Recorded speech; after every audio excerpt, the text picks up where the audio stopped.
been waiting very patiently for this Winnie the Pooh musical to come. I first noticed it off Broadway and I saw how sweet and cute it looked, and I was really hoping it would come over here. And finally, we have it at the Riverside Studios in Hammersmith, where it plays before it goes on a UK tour. Winnie the Pooh is a short 60-minute musical, which features all your favourite characters from Winnie the Pooh, and a lot of the songs that you know and love from the originals. But does it come together well on stage? And would I recommend that you go and see it? Let's find out. But you haven't seen my face before? Hi, I'm Ellie. I talk about theatre. I do reviews, I do discussions, I do video essays, and if any of that sounds interesting to you, please consider hitting like and subscribing. It really helps me out, it helps out the channel. But let's talk about this wonderful little musical. Winnie the Pooh the musical is set in the off-season, when Christopher Robin is still at school, as Pooh tries to find some honey for himself. It's a very simple show, but it's extremely well paced. You can tell from the get-go that this is designed for younger children and their families, and the younger children in the audience were loving it.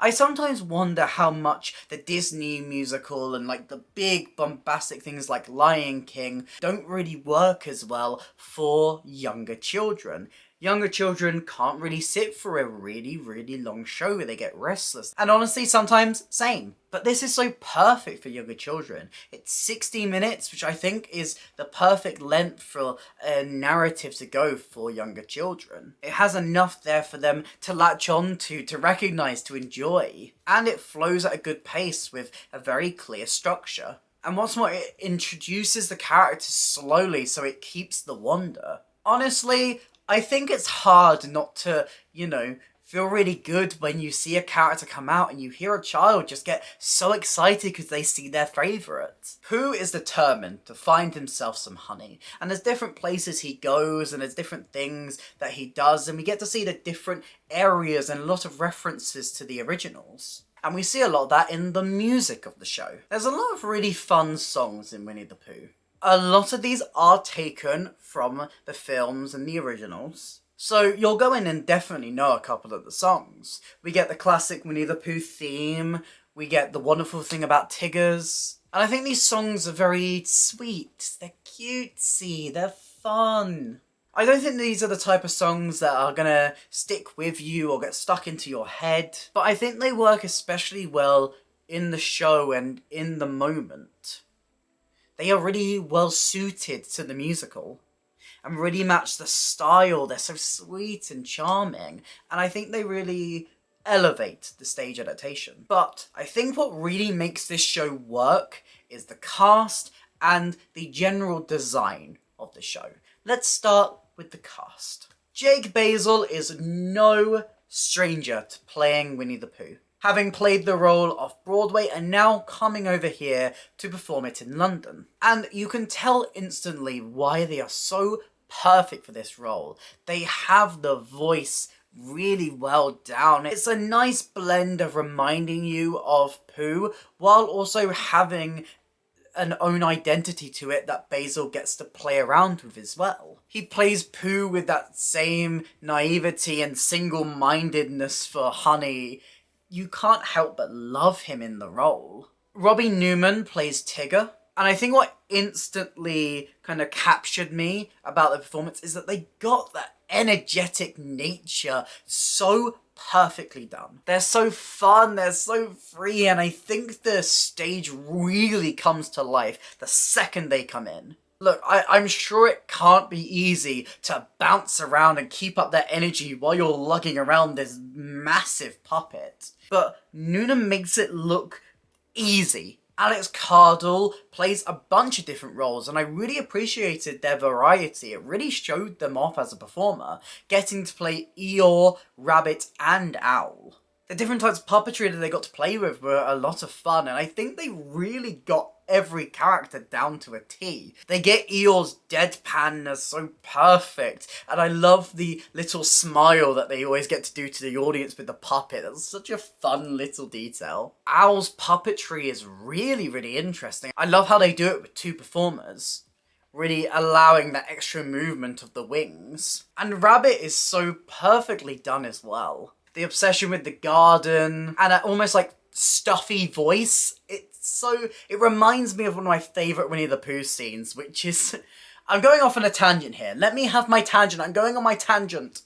But it's the scene where Winnie the Pooh and Rabbit are stuck in the well, and Piglet's at the top, and he just goes, "Piglet, can you tie a knot?" "I cannot." "You cannot?" "No, I cannot not."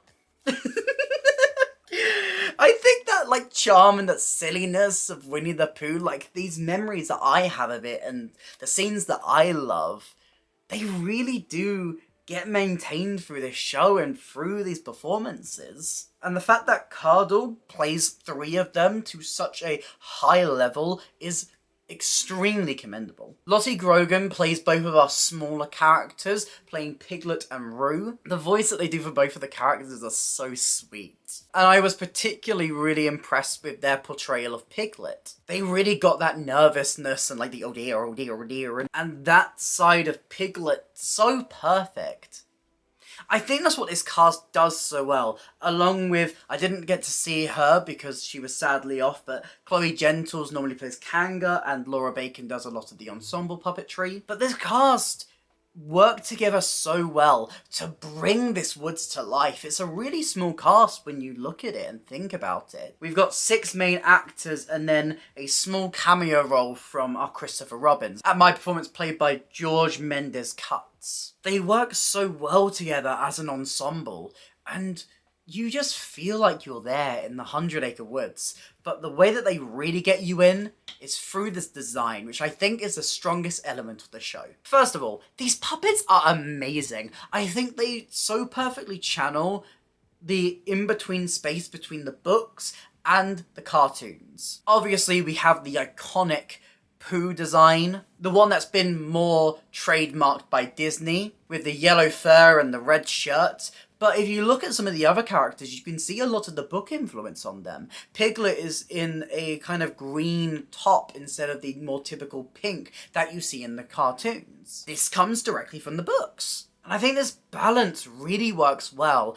And I think they're just so cute. They're so cute, and they channel the characters so perfectly. I think when, you know, they come on stage and you hear the children get so excited, it's how you can tell that they've done a really good job on these.